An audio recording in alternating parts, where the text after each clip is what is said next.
In our family, we use a simple way to understand emotions. We talk about three animals in the brain. One reacts to danger like an alligator. One overthinks and worries. That's the monkey. And one remembers emotional meaning from past experiences. That's the elephant.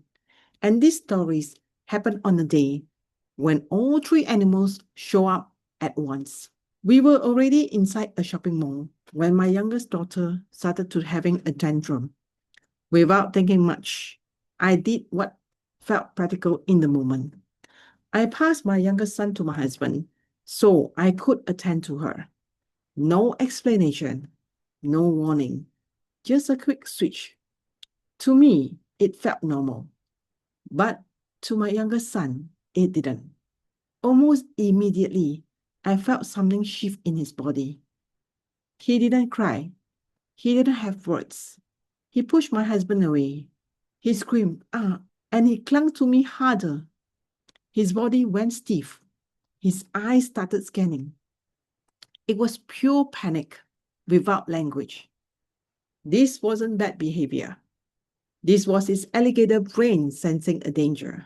At the same time, my husband and I were getting activated too. Our own alligators kicked in. We just wanted the situation to stop. And the monkey mind started chattering. People are staring. This is so embarrassing. We need to contain this quickly.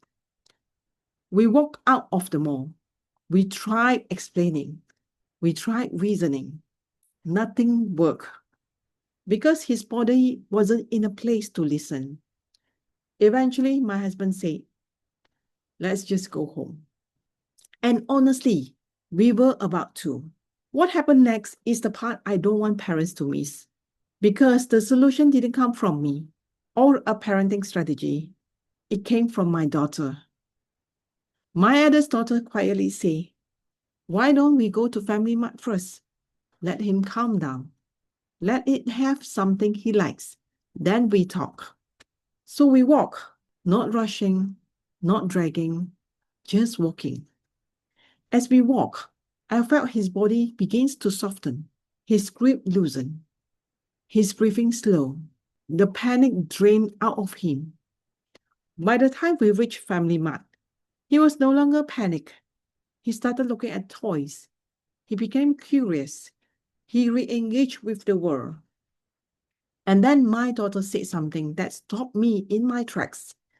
She said, to you, it felt normal. But to him, when you pass him without explaining, it felt like a rejection. Like Mama suddenly didn't want him.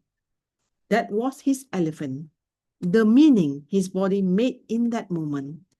And once the elephant felt unsafe, the alligator reacted. Later, when he was calm, I explained. I told him I hadn't rejected him, that I needed to help his sister, that passing him to Papa didn't mean I didn't want him. He listened. Then I gently asked if how he treated his dad earlier felt fair. He paused, and then he said, sorry, Papa. Not because he was forced, not because he was shamed, but because his nervous system was calm enough to understand. Here's the part most people miss. When a child is panicked, it's not defiant, it's not manipulation, it's not bad behavior. It's a body that doesn't feel safe. Before children can listen, before they can repair, before they can take responsibility, their nervous systems need to settle first. And sometimes the most powerful intervention isn't more explaining, it's slowing down, changing the environment, and letting the body feel safe again.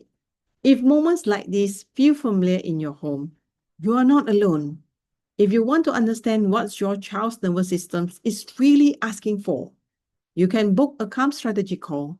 The link is in my bio. It's a gentle space to make sense of these moments and learn how to respond with safety instead of survival.